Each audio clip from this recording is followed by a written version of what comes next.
ఇక ఇది ఇట్లా ఉంటే ఒకసారి బోర్డు పెడదాం.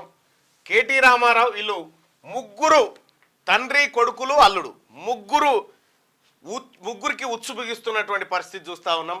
వీళ్ళు చేసినటువంటి పాపాలు, ఆ పాపాల నుంచి తప్పించుకోవడానికి రకరకాల మళ్ళా పాపాలు వస్తుంది. రకరకాల పాపాలు చేసి ప్రజల్ని తప్పుదో పట్టించే కార్యక్రమం చేస్తూ ఉంటే నిన్న ఏసీబీ కేటీఆర్ పైన కేసు నమోదు చేసింది. అందులో 4 నాన్ అవైలబుల్ సెక్షన్స్ ఉన్నాయి. 4 నాన్ అవైలబుల్ సెక్షన్స్ ఉన్నాయి. ఇక Harish Rao outer ring road వ్యవహారంలో కూడా విచారణ చేయడానికి రాష్ట్ర ప్రభుత్వం గౌరవ ముఖ్యమంత్రి రేవంత్ రెడ్డి గారు ఆదేశాలు జారీ చేసింది. ఇక్కడ కేటీఆర్, హరీష్,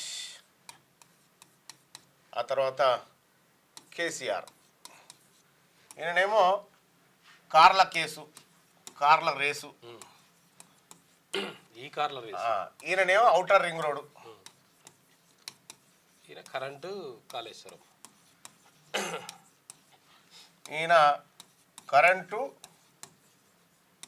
కాళేశ్వరం. ఇట్లా ఈ మూడిట్లలో ఇరికిపోయారు. ఇప్పుడు వీళ్ళను బయటికి తీసుకొచ్చే ఒకే ఒక్క శక్తి, ఇప్పుడు అంటే వీళ్ళు జైలుకు పోతే బయటికి తీసుకొచ్చే శక్తి కవిత.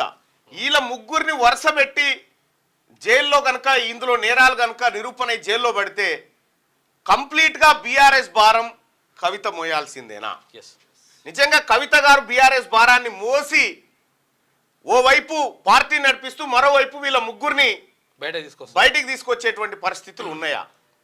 బీఆర్ఎస్ బలమైంది. బీఆర్ఎస్ బలం ఈ ముగ్గురే, అసలైనటువంటి ముగ్గురే అందులో ఉన్నారు, ఇన్వాల్వ్ అయిపోయి ఉన్నారు, నిండా అవినీతిలో మునిగిపోయి ఉన్నారు. వేల కోట్ల రూపాయల స్కామ్ జరిగింది అని చెప్పి ఆధారాలు కూడా బయటకు వస్తూ ఉన్నాయి. అయితే మరి ఈ పరిస్థితిలో కవిత గారు వీళ్ళని బయటికి తీసుకొచ్చేటువంటి పరిస్థితి ఉంటుందా? నన్ను 6 నెలలు పెడతారా కొడుక, మీరు కూడా 6 నెలలు ఉండరు అంటదా? మనిషి 6 నెలలు వేసుకున్న 18 నెలలు అవుతుంది. అదొకటి ఈ పరిస్థితి ఉంటుందా? ఎందుకంటే కవిత గారిని 7 చీరల నీళ్ళు దాపిచ్చారు వీళ్ళు ముగ్గురు కలిసి. ఒక్కనాడు కేసీఆర్ పోయి జైలు కాడికి పోయి చూడలే, హరీష్ రావు ఆ టాపికే పట్టించుకోలే, కేటీ రామారావు చెల్లెపోతా ఉంటే ఈయన నవ్వుతా ఉన్నాడు.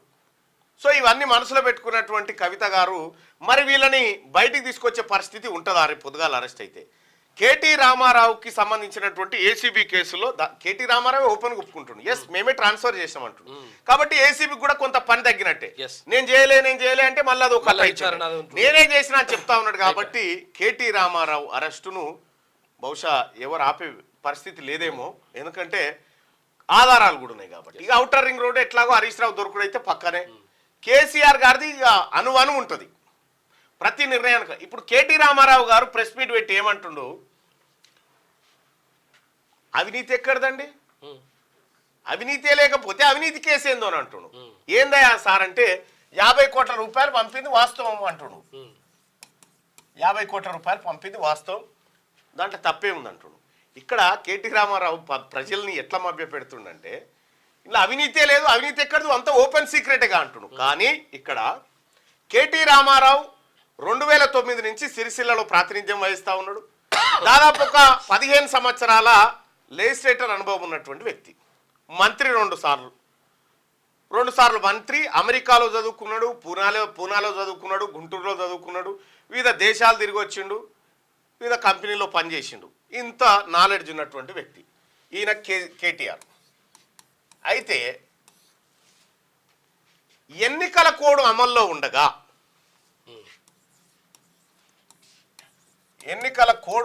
ఉండగా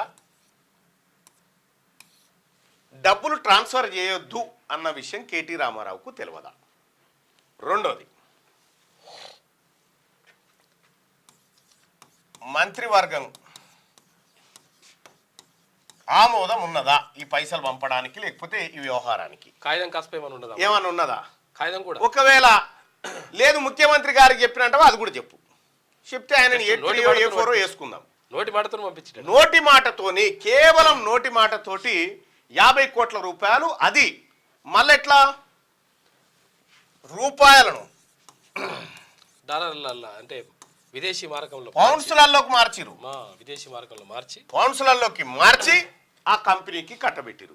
ఈ విదేశీ మారకాన్ని విదేశాలకు పంపే క్రమంలో రిజర్వ్ బ్యాంక్ ఆఫ్ ఇండియా అనుమతి తీసుకోవాలి. RBI అనుమతి. ఈ అనుమతి తీసుకున్నాడా? ఇది తీసుకోవాలి. ఇది తీసుకోలే, ఇది తీసుకోలే, కాగితం లేదు, వీధి కాగితం లేదు, కత్ర లేదు. ప్రజాధనం 50 కోట్ల రూపాయల ప్రజాధనాన్ని వీళ్ళ తాత జాగీరైనట్టుగా అటు పంపించేసాడు. ఇది అతని పైన ఉన్నటువంటి ప్రధానమైన ఆరోపణ. అది కేటీఆర్ కూడా ఒప్పుకుంటుండే, ఎస్ నేను పంపినా అనే మాట. ఇక్కడ మనం ఇంకొకటి గమనించాల్సినటువంటి అంశం ఏంటంటే, ఇందులో కేటీఆర్ గారు నేనొక్కనే అని చెప్పదలుచుకోవా, లేకపోతే మా నాయన కూడా అని చెప్పదలుచుకోవా? ఎందుకంటే అప్పుడు ముఖ్యమంత్రి ఆయనే కాబట్టి. మీ నాయన గారికి కావాల్సిన ఉండాల్సి ఉండే, అదనంగా ఒకటి యాడ్ చేస్తా అంటేనేమో ఇంట్లోకి తీసుకురా. ఇక్కడ కేటీ రామారావు గారు అంటూ నా ఎంట్రుక కూడా బీకలేరు అంటుండు. మీసాలు గడ్డాలైతే లేవు, మీసాలు గడ్డాలైతే లేవు కాబట్టి వాళ్ళు వచ్చేకంటే ముందే నువ్వే కట్ చేసుకుంటే చెప్పలేం.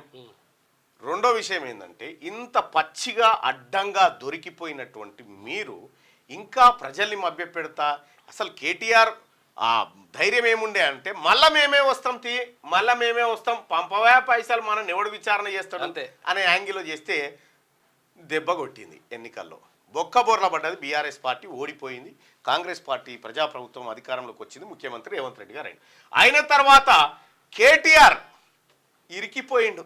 ఏం చేయాలో అర్థం కాక, ఇది ఒకటే కాదు అనేకమైన తప్పులు మస్తుగున్నాయి. ఇప్పుడు అక్కడ కడుతున్నటువంటి ఇప్పుడు ఆ వెంచర్ ఉంది కదా ఆదిత్య అవంటాస్, అదంతా కూడా సార్వార్ల పుణ్యమే. ఇక్కడ గమ్మతే ఇంకో విషయం ఏంటంటే, ఈ కార్ల రేసు, ఈ కార్లు అంటే ఎలక్ట్రిక్ కార్లు 700 కోట్లు వచ్చింది. ఇందులో ఎఫ్ రేసు తర్వాత ఈ రేస్ అని ఉంటుంది. ఇదేం ఫ్యూయల్ తోటి చేస్తారు, ఇదేమో ఎలక్ట్రిసిటీ తోటి ఆ కార్ల వేగం ఉంటుంది. అదొక కథ, పెద్దది స్టోరీ. అయితే ఈ కార్ల రేసు ఫస్ట్ నిర్వహించినప్పుడు గ్రీన్కో అనేటువంటి కంపెనీ ప్లస్ హైదరాబాద్ మున్సిపల్ శాఖ ప్లస్ ఆ తర్వాత ఆ కంపెనీ, ఈ కార్ల రేస్ నిర్వహించేటువంటి కంపెనీ, ఇలా ముగ్గురు మధ్యలో ఒప్పందం జరిగింది. ఏమని, ఇక్కడ ఏది హుస్సేన్ సాగర్ చుట్టూ సౌకర్యాల ఏర్పాటు, స్టాళ్ళు, ఆ తర్వాత రోడ్లు, వీటన్నిటినీ మేమే నిర్వహిస్తామని చెప్పి దాదాపు 150 కోట్ల రూపాయలను గ్రీన్కో ఖర్చు పెట్టింది. అసలు ఈ గ్రీన్కో ఏంది మళ్ళీ చెప్దాం తర్వాత. ఈ గ్రీన్కో కంప్లీట్గా కేటీ రామారావు బినామీ కంపెనీ.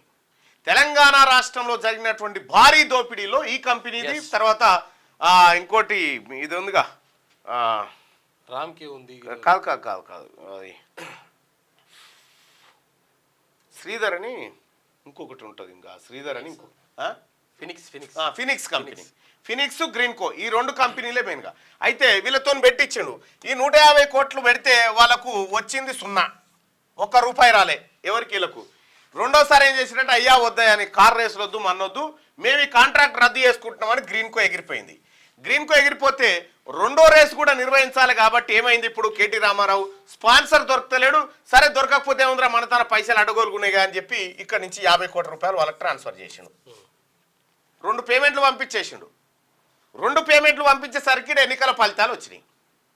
3వ పేమెంట్ కోసం ఆ కంపెనీడు వచ్చి రాష్ట్ర ప్రభుత్వం దగ్గరకు వచ్చిండు. ప్రభుత్వం మారింది కదా, రాష్ట్ర ప్రభుత్వం దగ్గరకు వచ్చి ముఖ్యమంత్రి గారి దగ్గరకు వచ్చి రేవంత్ రెడ్డి గారి దగ్గరకు వచ్చి, అయ్యా 2 పేమెంట్లు ఇచ్చారు, 3వ తీయలేదంటే, అచ్చా ఈ 2 ఇచ్చిరా ఎక్కడి అని చెప్పి ఆయన కాగితం దగ్గర పెట్టుకొని, ఆ 3వ పేమెంట్ లేదు గీడో పేమెంట్ లేదు రా భయ్, ఏ కానా రాని దానికి మేమెందుకు పెడతాం, మాకేమక్కరా, ఇది ప్రజాస్వామ్యం, చల్ నువ్వు బయటికి వెళ్ళగొట్టిండు.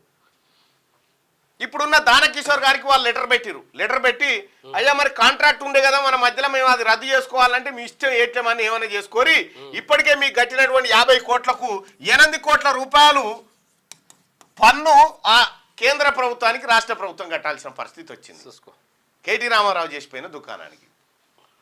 ఈ 50 కోట్ల 8 కోట్లు కంప్లీట్గా ప్రజల సొమ్మే. ప్రజాసొమ్మును దుర్వినియోగం చేసిన కేటీ రామారావు అని ఆ కార్ల కంపెనీడే వచ్చి ముఖ్యమంత్రి గారి ముంగట ఏకరువు పెట్టిపోయాడు. ఇక అయ్యా మరి మాకు పంపించి మిగతా పైసలు ఏమని వచ్చాడు. మిగతా పైసలు ఏమని వస్తే అసలు కథ బయటపడ్డది. ఇగో ఇది కేటీ రామారావు నిన్న ఫోటో చూపిస్తుడు కదా, ఆ ఫోటో కాడ బయటపడ్డ భాగవతం ఇదంతా. ఈ కార్ల రేసింగ్ కార్ది ఆయనంతలో ఆయన దొరికిపోతా ఉండే, ఎందుకో మరి అర్థం కావట్లేదు. చాలా విషయాలు అట్లే చేస్తున్నాడు, చాలా విషయం ఆయనంతలో ఆయన దొరికిపోయి ఇలా నేను దోషినని చెప్పి ఆయనంతలో ఆయన ఇంకా దీని గురించి అట అసెంబ్లీలో చర్చించారు ఏంది అని అంటు, నువ్వు చేసిన సక్కదనానికి ఇంకా అసెంబ్లీలో ప్రజా సమస్యలు పక్కకు పెట్టి ఇట్లా చేసిన ఏసీబీ వాళ్ళు చర్చిస్తారు కదా. మొన్న ముఖ్యమంత్రి గారిని కలిసినప్పుడు చెప్పిన బేడీలు వేసుకొని వచ్చినంటే ఆ తతి మీ ఇద్దరు ఎవరో వేసుకున్నట్టు సార్, వాళ్ళకి మీరన్నా వేయాలి సార్ అంటే నవ్వుతా ఉన్నాడు సీఎం గారు. వాళ్ళు చేసుకున్న పని అది. కాబట్టి ఇటువంటి దుర్మార్గమైనటువంటి పనుల ద్వారా ఇవాళ కేసీఆర్, ఆ తర్వాత హరీష్ రావు, కేటీ రామారావు వీళ్ళు ఇరికిపోయినారు. ఇప్పుడు కవితా భిక్షాందేహి, అమ్మా కాపాడు అమ్మా కాపాడు అనే పరిస్థితికి బీఆర్ఎస్ పార్టీ పోయింది. మరి కవిత గారు వీళ్ళ పైన ఎలాంటి శ్రద్ధ పెట్టి కాపాడతారు, లేకపోతే 6 నెలల పాటు ఆ బిడ్డను కూడా జైలు ఉంచారు కదా, 4 రోజులు ఉండరు, మీకు కూడా తెలుస్తుంది అనేటువంటి ఏమైనా కోపంతో ఉందా అనేది చూడాల్సినటువంటి అవసరం ఉంది ఆ వ్యవహారం తర్వాత. కానీ ఇటు హరీష్ రావు, కేసీఆర్, కేటీఆర్ వీళ్ళు ముగ్గురు చేసిన పాపాలకు ఖచ్చితంగా వాళ్ళే ఎవిడెన్స్ ఒప్పుకొని పోతా ఉన్నారు కాబట్టి ఎవడేం చేయలేడు దానికి. ఇక ఈ అంశం ఇట్లా ఉంటే క్యూ న్యూస్ ఛానల్లో పనిచేయటకు అనుభవం గల సీనియర్ వీడియో ఎడిటర్స్ కావాలను సంప్రదించవలసిన నెంబర్ 8688926084. qnewsads@gmail.com ను సంప్రదించండి. లైక్ చేయండి.